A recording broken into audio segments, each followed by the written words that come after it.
So, made it out of the MRI today. Got a smidge cold, but he's doing well. No issues other than he was a little feisty or angry, whatever it was, but he's good. Blood gases came back. He's had the best blood gas ever after the MRI. So that part is really, really good. The MRI results, not so good. They're going to tap the left side of his brain because it's a little bit fuller right now. But what they're seeing is that the infection has, she called it loculated. Essentially, it's the bleeding that he has kind of created, I don't know if it's the blood or it's the tissue that's scarred in there, whatever the case is, it started to compartmentalize inside of the ventricles, as far as I understand. Even though he's been on antibiotics, and he's been on the right antibiotics for this infection, the antibiotics have not been reaching the loculated areas.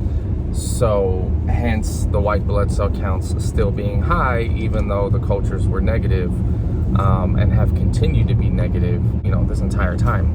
One thing I forgot to mention is that Dr. Lipsky did say that this infection did not show up 2 weeks ago on the other MRI. So it may not be as old as we think. So that's kind of a good thing about this. So we just got off the phone with Lipsky, and she did confirm that the entire left side, so his entire left ventricle lit up with the infection during the MRI. So it's not, I feel like I just contradicted myself in saying earlier that it seemed to be localized. We're getting a lot of information through a fire hose today, so we're just trying to keep track of everything. But entire left side lit up. So, because our concern was that, well, if it's localized and you're going to put in a reservoir and that reservoir has that tube, can you put the tube inside the localized area or the infection that's localized and treat that?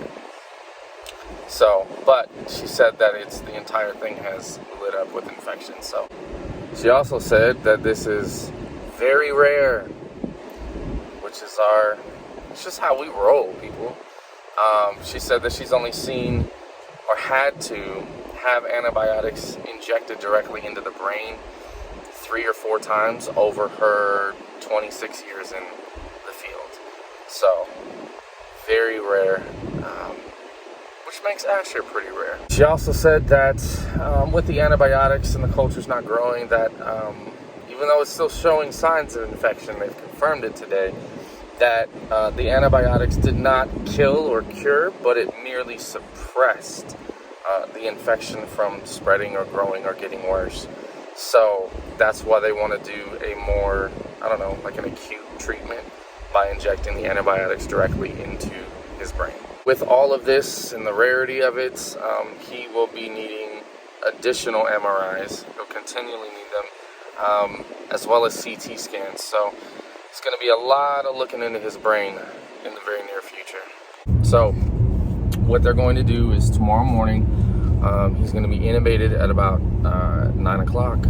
And then at 10:30, they're going to be, they're going to do a procedure. They're going to put in a reservoir on his left side, because they said that the right side is actually looking good, showing improvement, all of that good stuff. It's enhancing, it's getting better.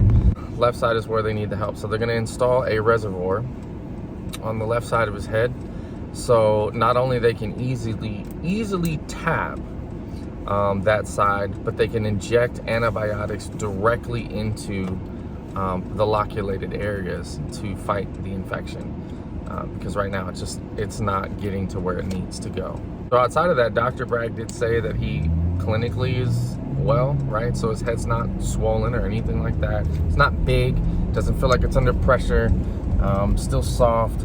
But in the MRI, it also showed that he does have some, a bit of swelling or brain swelling on the left side. That's why they're doing that tap as well. It's kind of a therapeutic thing to bring down some of that pressure on the left side, because the brain on that side is swelling a bit. So not the greatest news. I don't know what I would rather have, right? A bad MRI experience with good news, or a good MRI experience with not so good news. So, but that's where we're at right now. Please keep him in prayer for the procedure, and then please keep him in prayer for the major risk from having an infection in his brain for so long that has not been able to be treated by antibiotics. That's the concern that we all have. Thank you guys for praying with us this entire time, and we will keep you guys updated on how the procedure goes tomorrow. We'll talk to you soon.